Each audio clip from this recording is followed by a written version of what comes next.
Buenas tardes, queridas compañeras, querida maestra. Esta asignatura se llama Motivación de la Conducta, expuesta por mi compañera Francis Gómez y Ana Josefina, una servidora. Los temas que vamos a tratar son sobre la emoción y sus subtemas: expresión de la emoción, experiencia de la emoción y fenómenos de adaptación. Vamos a iniciar por lo básico. ¿Qué sería una emoción? ¿Qué entendemos por una emoción? Y se dice que en términos general podemos decir que las emociones son un tipo específico de sentimientos o un conjunto de ellos que se activan como respuestas a un acontecimiento particular.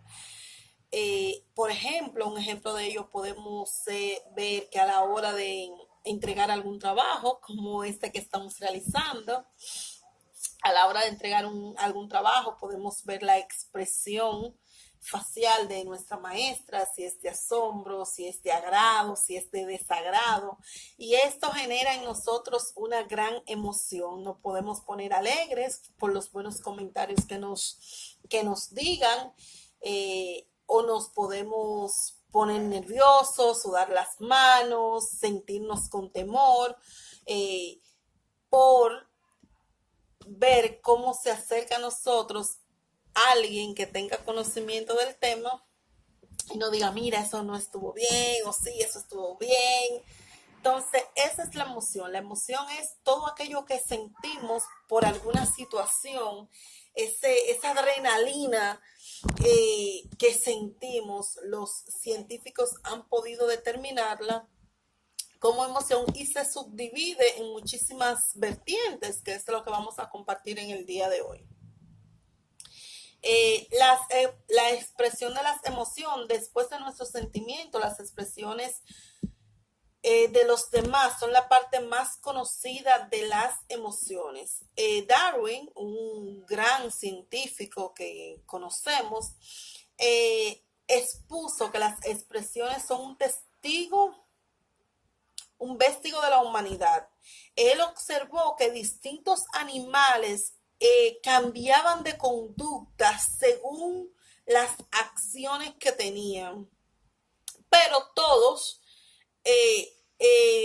bajo cierta conducta se manejaban de la misma forma. O sea, tenían el mismo instinto. El tigre, el mono, el perro, el hombre enseñan los dientes en la misma forma cuando están agresivos, cuando están molestos. Esto despertó en este científico un interés de seguir investigando a raíz de qué sucedía esto.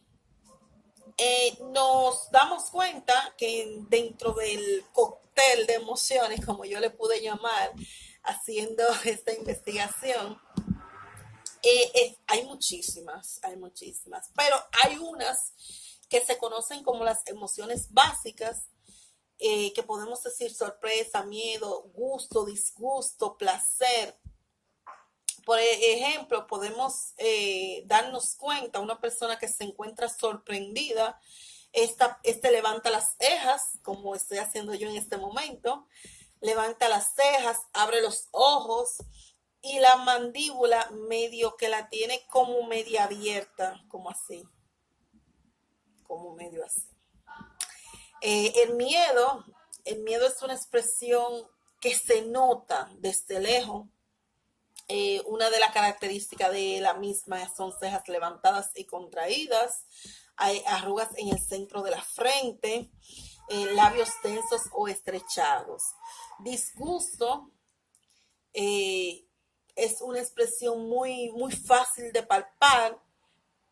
Cuando una persona está disgustada con otro, en el gesto de su rostro se da cuenta. Y entre una de las características para poder clasificar o darnos cuenta de esta emoción en otra persona es que el labio inferior se encuentra elevado y se empuja hacia arriba con el labio superior.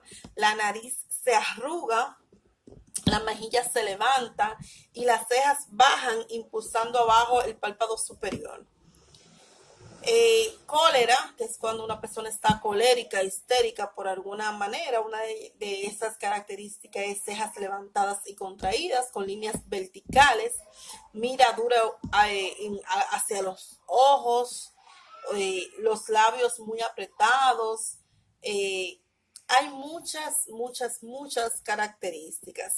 Cada una de estas características se asemeja, pero son diferentes. Se encuentra la felicidad. La felicidad es una de las emociones más palpables, al igual que el miedo y la ira, porque es muy fácil descubrir o saber que una persona se encuentra en este estado. Siempre está sonriente, siempre está rozagante, siempre tiene una sonrisa.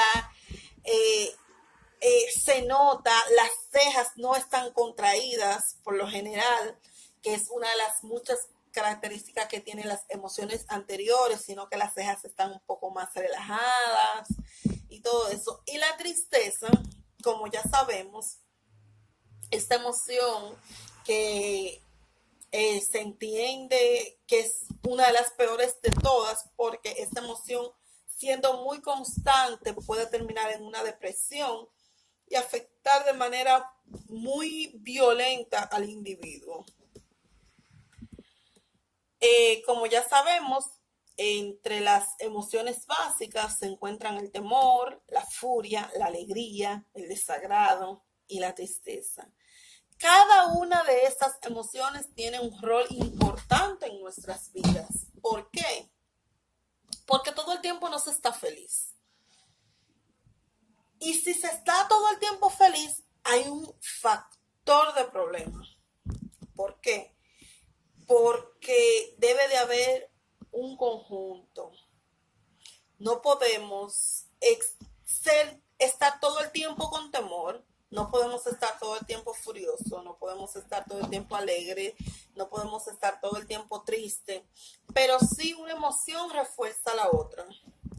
Y hay una película de Disney muy famosa que nos da una gran lección sobre las emociones que se llama Intensamente.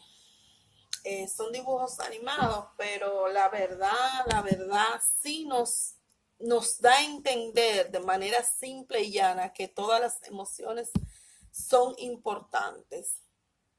Las emociones también, dependiendo de la cultura en la que nos encontremos, llevan su rol distinto.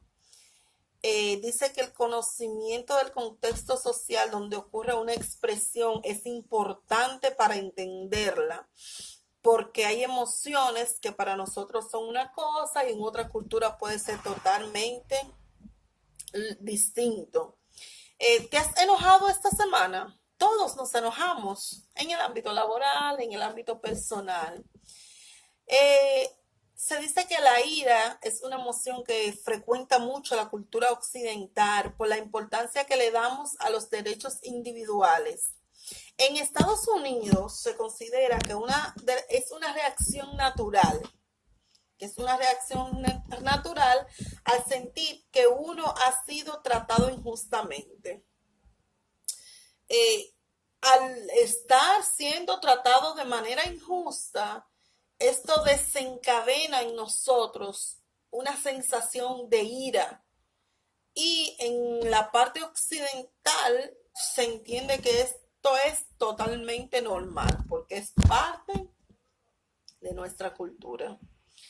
Expresión corporal, que es la expresión que realizamos con nuestro cuerpo, cómo nos expresamos, cómo hacemos sentir al otro dicha emoción. No son más que los movimientos que realizamos al hablar con el fin de contemplar las palabras y así el mensaje que se quiera transmitir sea más claro, directo hacia la persona que recibe el mensaje. Es lo que estoy haciendo yo.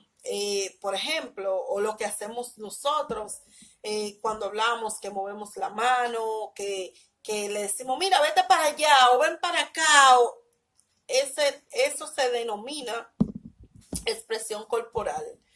El concepto de expresión corporal hace referencia al hecho de que todo ser humano, de manera consciente o inconsciente, intencional o no intencional, se manifiesta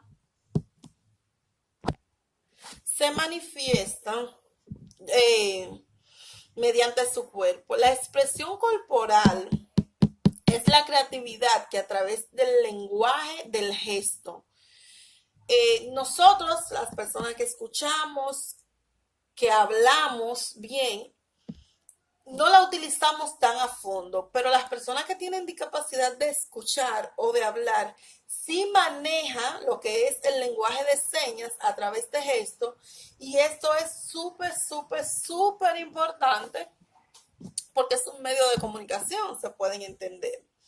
Está la expresión corporal, como ya les mencioné, está la expresión facial, que es la manera, por ejemplo, el asombro, que abrimos los ojos, la felicidad, que sonreímos, la tristeza, que tenemos las cejas contraídas y los ojos apabilados, como decimos, y la expresión sonora,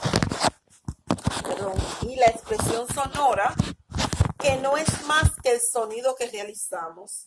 No es lo mismo que usted le grite a una persona de una forma brusca, fulano, ven para acá, a que usted le diga, fulano, hazme el favor. Por eso es que hay en ocasiones que usted llama a alguien y le habla de una manera que usted no está acostumbrado a llamarle, y esa persona dice, tú te molesto, tú te dice algo, tú estás quillado. Y no es eso, es que nuestra expresión de cómo le conversamos o de cómo le hablamos en el momento da a entender eso. Eso tiene una expresión.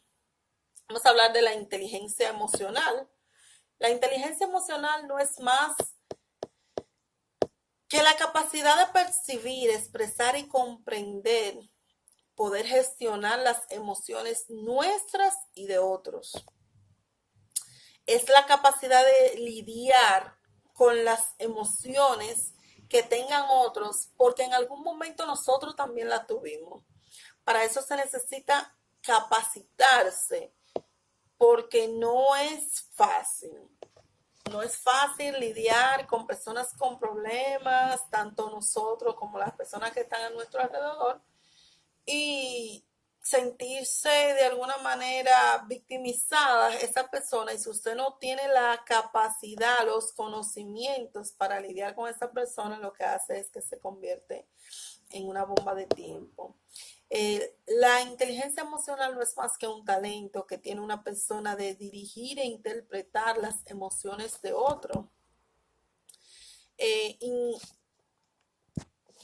Es también conocida también como comunicación no verbal. Es también conocida como comunicación no verbal.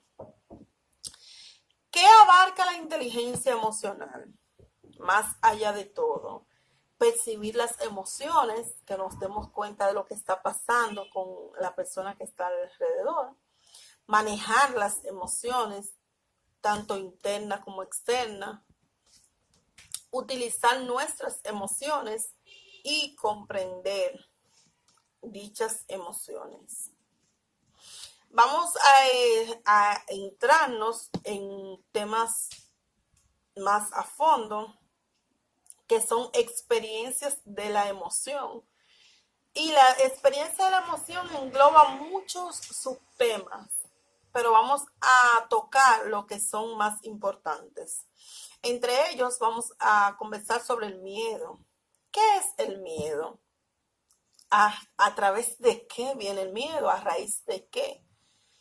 Bueno, los científicos y los expertos en el tema han podido deducir que el miedo es un temor o una sensación que se caracteriza por una intensa sensación que habitualmente no es agradable. Provoca la percepción real o supone el presente, futuro o incluso el pasado. Cada ser humano puede ser distinto en sus expresiones a temer. Por ejemplo, hay personas que le temen a objetos, situaciones o seres vivos o muertos. Hay personas que no le temen a una serpiente, por ejemplo, pero le tienen miedo al rechazo. Hay personas que no le tienen miedo a la oscuridad, pero le tienen miedo a los insectos. Hay personas que no le tienen miedo a, a que lo atropellen o a alguna situación, pero le tienen miedo a hacer el ridículo en público. Hay personas que no le tienen miedo a estar encerrados, pero hay personas que le tienen miedo a estar rodeados de muchas personas. Todos, de alguna manera, le tenemos miedo a algo, a alguien, pero en la forma en que expresamos ese miedo casi siempre es de manera distinta. En este tema yo pude comprender y entender que el miedo va más allá de cualquier cosa que nosotros entendamos. Y existen personas que no le tienen miedo ni siquiera a lo que están viviendo hoy, sino a lo que puede vivir mañana o a lo que ya vivieron en el pasado.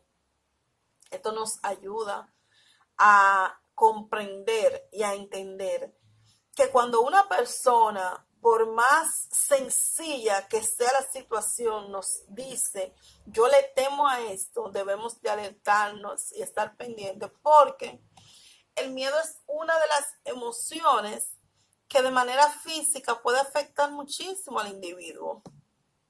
De manera física el miedo puede una persona sentirse con tanto miedo que pueda dejar de respirar, puede darle un infarto, puede darle un ataque al corazón, puede vivir situaciones caóticas. Como ya le dije, el miedo es una emoción que desencadena cuando un individuo es sometido a un estímulo que interpreta como peligroso, como súper peligroso, que se siente expuesto, que es desconocido para él. Esto es el miedo. Se conoce como una emoción primaria que se deriva de la adversión natural, el riesgo o la amenaza. Vamos a hablar de la ira. La ira ofusca la mente, pero hace transparente al corazón. La ira es una sensación rápida, por eso no es bueno tomar decisiones bajo estar airados. Le iba a comentar anteriormente que encontré una frase muy bonita, ya se la subiré en el diapositivo, que dice: la emoción humana más antigua y poderosa es el miedo.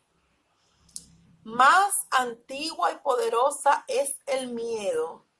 Y el miedo más grande que todas las personas se ven relacionado es el miedo a lo desconocido. Seguimos hablando de la ira. La ira se ha considerado como una emoción moral. Se produce ante situaciones duras de ruptura de compromisos, de promesas, de expectativas, cuando usted espera algo y resulta que no, de reglas de conducta y todo lo relacionado con la libertad personal. Es un sentimiento displacentero que genera impulso apremiante por eliminar o dañar a la gente causante. Cuando usted siente ira, usted es capaz de matar a esa persona que le provocó dicha ira. Por eso bajo ira no se toman decisiones, bajo ira no se cometen actos, bajo ira hay que tratar de no expresarse mucho, porque lo que uno dice bajo ira, por lo general, tiene que pedir perdón o retractarse. Posee un importante componente motivacional, es junto con el miedo las dos emociones más intensas y pasionales que existen y potencialmente la más peligrosa, ya que su propósito funcional es destruir las barreras del entorno. En situaciones extremas puede llegar a generar reacciones de odio, violencia y agresión verbal o física. A la ira es peligrosa. La ira es más peligrosa que el miedo, porque bajo ira son muchas las situaciones que podemos provocar. Y por lo general, dichas situaciones no las podemos cambiar. No las podemos cambiar. Por eso es muy importante tener en cuenta que no debemos ni podemos tomar decisiones importantes y no importantes bajo esta emoción. Vamos a hablar de la alegría. Sería bueno estar alegres todo el tiempo, pero no es así. No vivimos en el famoso cuento de hadas. La alegría es un valor que nos permite vivir en armonía con los demás. Es la tendencia del ser humano de ver las cosas con optimismo, de tal manera que consideremos o juzguemos bajo aspectos más favorables. Hay que tratar de mantenerse alegre siempre, porque cuando usted está alegre, su función, lo que usted hace, tiene mejor resultado. La alegría se trata de una emoción agradable que se produce como respuesta a un suceso que recibimos como positivo. Un sentimiento de placer grato que se expresa mediante signos exteriores como risa, gozo, entusiasmo, discreción y satisfacción. No hay para un estudiante un momento más alegre que la hora de ver su calificación final y ver el resultado de su esfuerzo y ver un 90 o ver un 100, se siente alegre, se siente feliz, porque este es el resultado de su trabajo y esta es la emoción que libera dicha alegría. La alegría es una de las emociones primarias, al junto que el miedo. Son de las 6 emociones, el miedo y la alegría son las 2 principales. Es innata y es universal. Con la alegría percibimos un estímulo, el estímulo se procesa, el sistema limbílico decide si es positivo o negativo. Si es positivo, se segrega dopamina que genera la alegría. Existen, como ya sabemos, emociones negativas y emociones positivas. Podemos mencionar muchísimas, pero vamos a mencionar las más importantes. Vamos a empezar con las emociones negativas. Entre las emociones negativas podemos deducir la tristeza, la envidia, la confusión, la arrogancia, la frustración, el orgullo, la angustia, los celos, la inferioridad, la lástima, cobardía, soledad, odio, disgusto, ira, culpa, amargura, codicia, miedo, inseguridad, egoísmo, desesperación. Entre tantas emociones negativas que podemos conversar. Y las emociones positivas que podemos encontrar, de muchas, está la alegría, la confianza, el asombro, la gratitud, la paz, la paciencia, la fortaleza, el aprecio, el placer, el gozo, el júbilo, el valor, el amor, la seguridad, entusiasmo, compasión, esperanzas, incertidumbre, decisión y felicidad. Están los antónimos y los sinónimos. Como ya les comenté anteriormente, cada expresión, cada emoción lleva una forma de expresarlo en el rostro. Ustedes me ven, me pueden visualizar, yo estoy con mi rostro normal. Pero inmediatamente yo haga esto, ustedes perciben que hay un motivo de felicidad o de algo agradable. Si estoy así, perciben que hay una situación de asombro. Si estoy con las cejas bajas y juntas, los párpados superiores elevados, el párpado inferior tenso y los labios medio abiertos, es una sensación de miedo. Y si tengo las cejas bajas y juntas, sí, los ojos abiertos, brillantes, y los labios apretados, créanme, corran, que es una sensación de ira que se está cocinando por ahí. Ya para cerrar esta parte mía, cuanto más abiertos estemos a nuestros propios sentimientos, mejor podremos leer los sentimientos de los demás. Esto lo escribe Daniel Goleman, uno de los escritores que ha hecho un boom con su libro de inteligencia emocional. Les invito a leerlo. Y que nos da a entender que cuanto más abiertos estemos nosotros a nuestras emociones, con más facilidad podremos resolver o aprender, conocer las emociones de los demás. Esto es todo de mi parte, los dejo con mi compañera Francis y hasta una próxima entrega. Bye, gracias.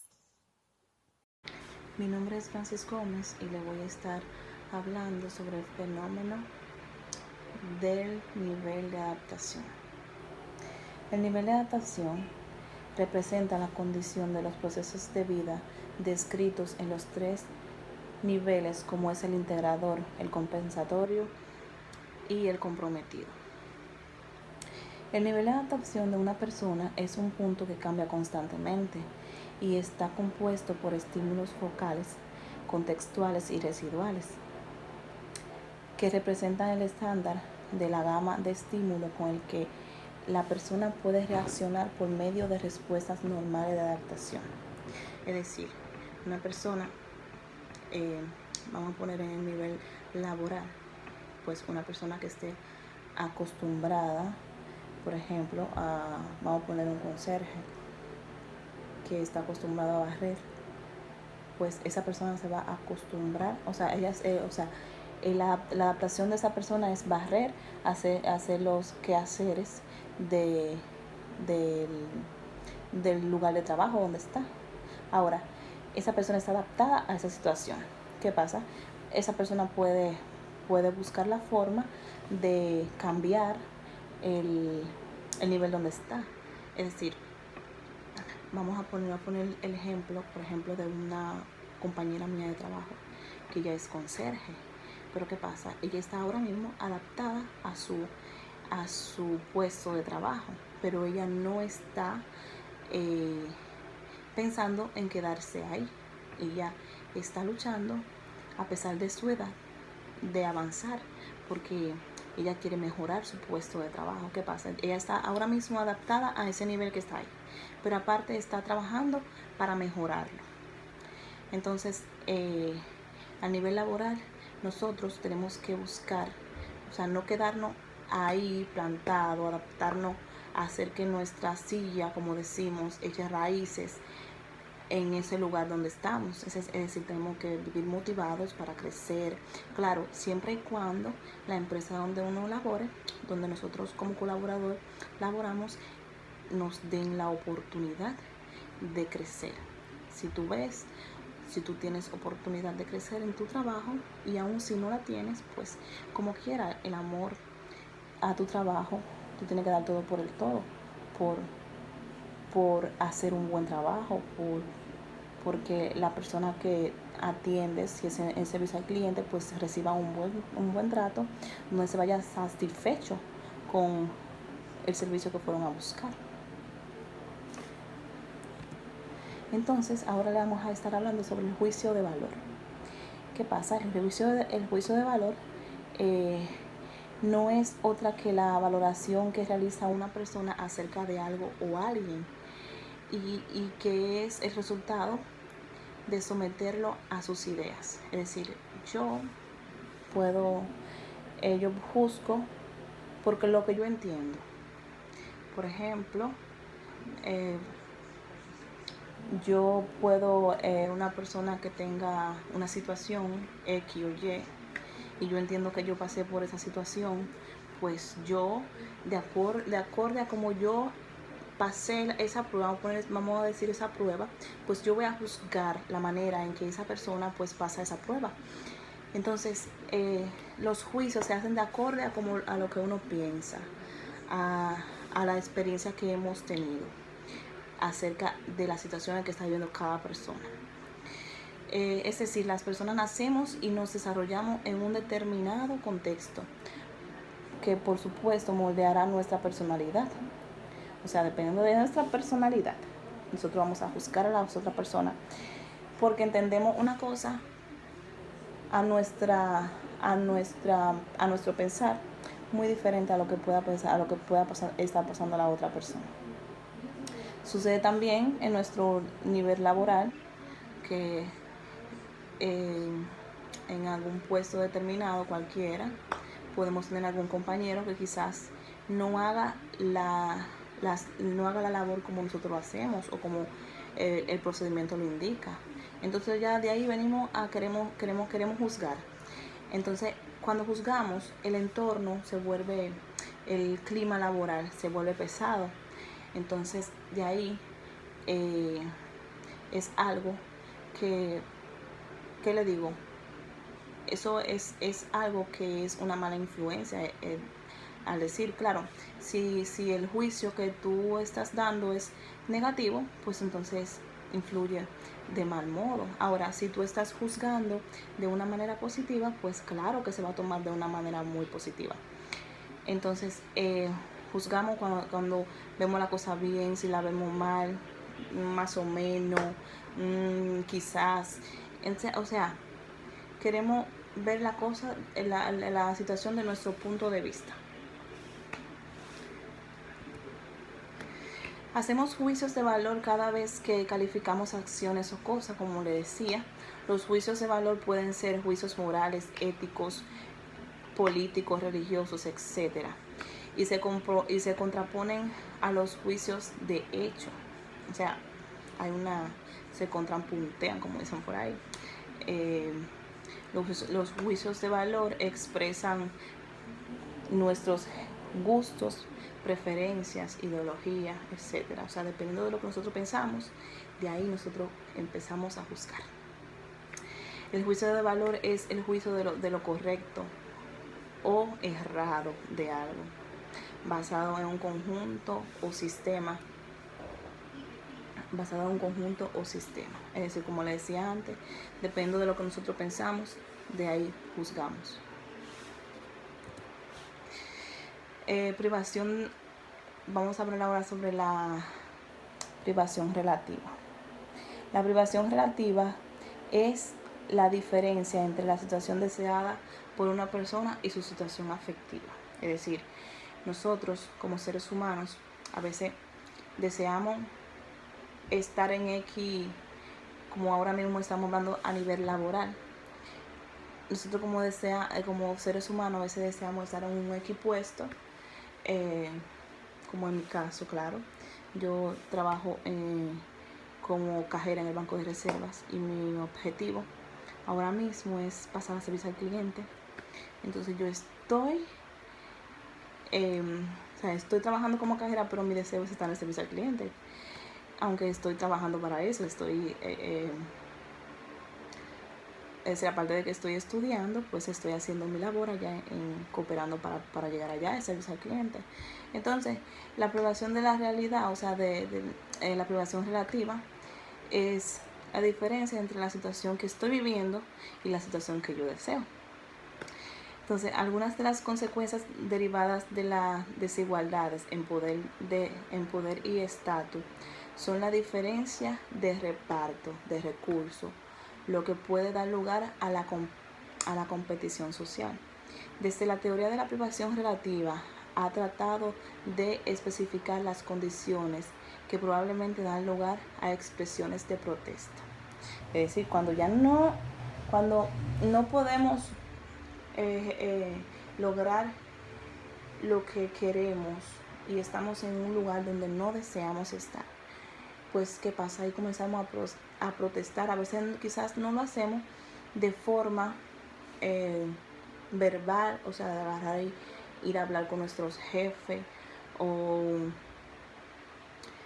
o a decírselo a un compañero, o sí, lo decimos, quizás a veces lo decimos cuando no nos sentimos cómodos y queremos salir de nuestra área, pues comenzamos a hablar, a cuchichear en los pasillos, ahí estamos haciendo huelga.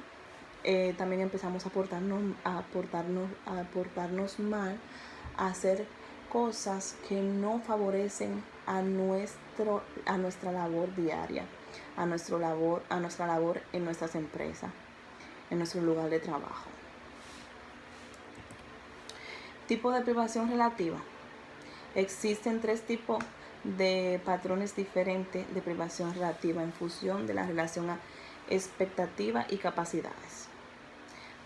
Está la expectativa que se mantiene constante, pero su capacidad para cumplir esa expectativa disminuye.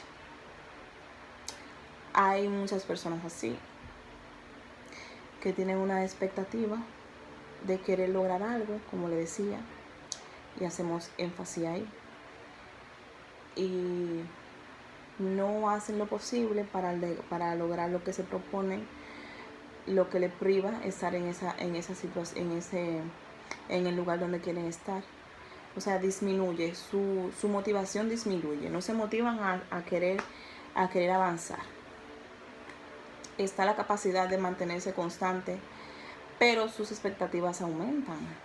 Es decir, trabajamos bien, motivados, cooperando, con compañerismo y sacando el 100% y más de nuestra labor.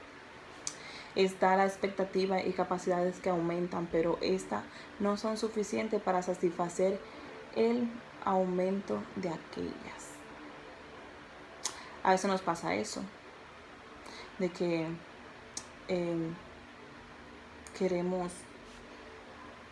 queremos llegar, hacemos todo lo posible y damos el 1%, damos el 100% y más, pero al final no caemos, porque vemos que lo que hacemos, o sea, en nuestro pensar, entendemos que lo que estamos haciendo, aunque demos el 1% más, ya llega un momento que nos caemos y decimos que ya, nos echamos para atrás y volvemos.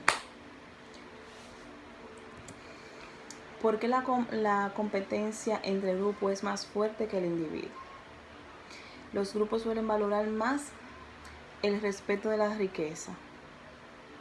Ejemplo, en 1992 en Estados Unidos, lucha entre Ford y Honda por ser el número 1 en venta casi hace desaparecer la ganancia.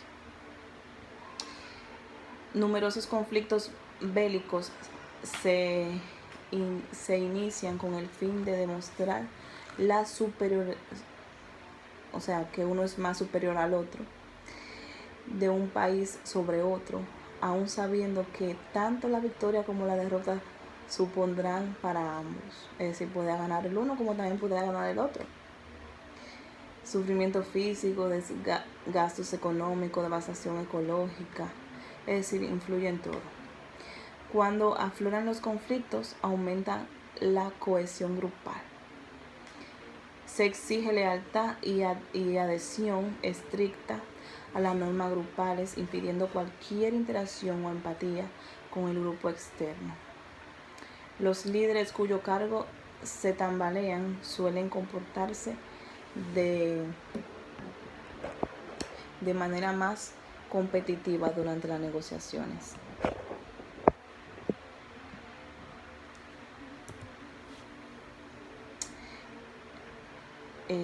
Hasta aquí ha sido mi participación. Espero haya entendido, profesora, la exposición. Hasta luego.